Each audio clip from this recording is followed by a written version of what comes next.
Hi friends అందరికీ ఈరోజు అయితే మనం కర్నూలులో ఉన్నటువంటి కొండారెడ్డి బుర్జిని అయితే సందర్శించడానికి అయితే వచ్చాము. దాదాపు 500 ఏండ్ల చరిత్ర కలిగిన ఈ కొండారెడ్డి బుర్జు మా కర్నూలుకి దేదీప్యమానంగా వెలిగిపోతుంది. ఇది క్రీస్తు శకం 1530 నుండి 1542 మధ్య ప్రాంతంలో నిర్మించారు. అచ్యుతరాయలు నిర్మించారు.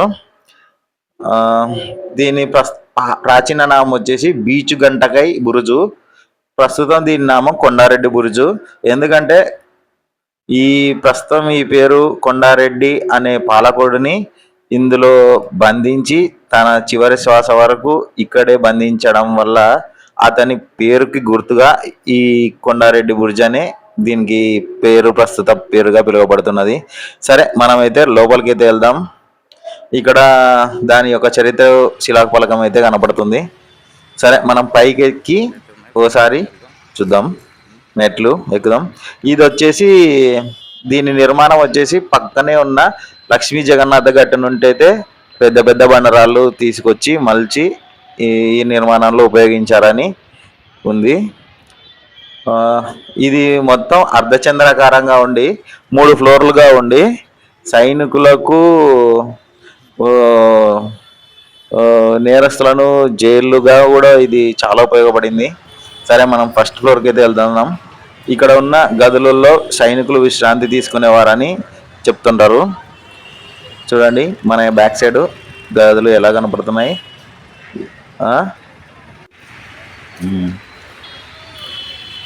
ఇదిగోండి ఇక్కడ దీని యొక్క చరిత్ర వచ్చేసి దీని యొక్క ప్రత్యేకత వచ్చేసి కిందికి లోపల పోవడానికి ఇక్కడ ఒక ద్వారం అయితే ఉంది, కానీ క్లోజ్ చేసినారు. ఇంకొక దీని ప్రత్యేకత వచ్చేసి ఈ కొండారెడ్డి బుర్జి నుండి గద్వాల్ కోట వరకు ఒక రహస్య మార్గాలు అయితే ఉన్నాయంట, కానీ అవి అయితే ఇప్పుడు అయితే క్లోజ్ చేసేసినారు.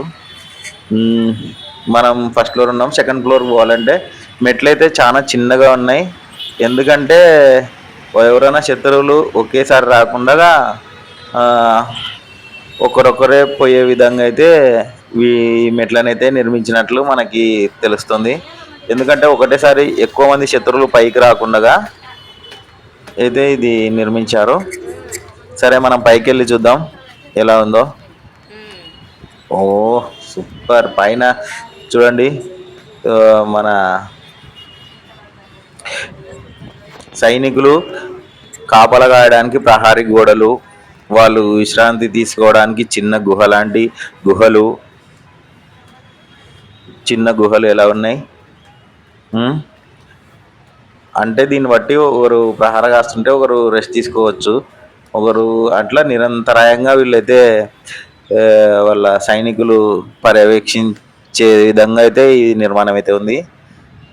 చూడండి కిందికి హోల్స్ ఉన్నాయి. ఈ హోల్స్లో నుండి శత్రువులు రాకను వాళ్ళు చూసి ఫిరంగుల ద్వారా వాళ్ళని అటాక్ చేయడానికి కూడా ఈ గోడలు, ప్రహరీ గోడలు చాలా చక్కగా ఉన్నాయి. చూడండి కోట చుట్టూ ఈ ప్రహరీ గోడలే ఉన్నాయి. విశ్రాంతి తీసుకునే ఇక గుహలు, ప్రహరీ గోడలు ఉన్నాయి. ఇంకా ముందుకు వస్తే మనం ఇక్కడ పైకి ఎక్కడానికి రైట్ సైడ్ ఉంది, మెట్లెక్కి వెళ్ళిపోవడానికి వెళ్దాం.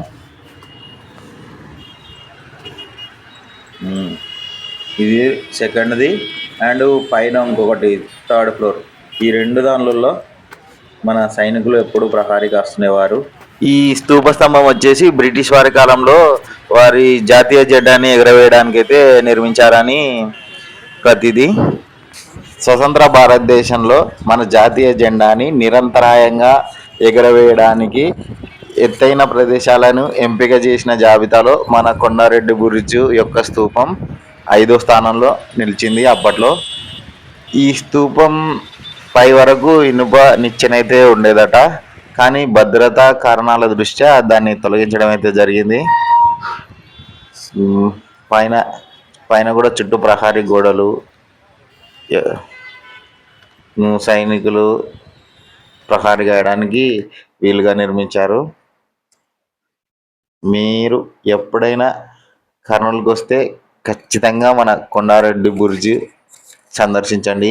దాదాపు 500 సంవత్సరాల కిందటి చరిత్ర కలిగిన మన కొండారెడ్డి బుర్జి ఎంతో దివ్యమానంగా వెలిగిపోతుంది. కర్నూలు బస్ స్టాండ్ నుండి కానీ, కర్నూలు రైల్వే స్టేషన్ నుండి కానీ షేర్ ఆటోలు అయితే 20 రూపాయలకి అయితే కొండారెడ్డి బుర్జికి తీసుకొస్తాయి. అదే మీరు ర్యాపిడో బుక్ చేసుకున్నారంటే 60 రూపాయలు దాకా ఛార్జ్ అవుతుంది.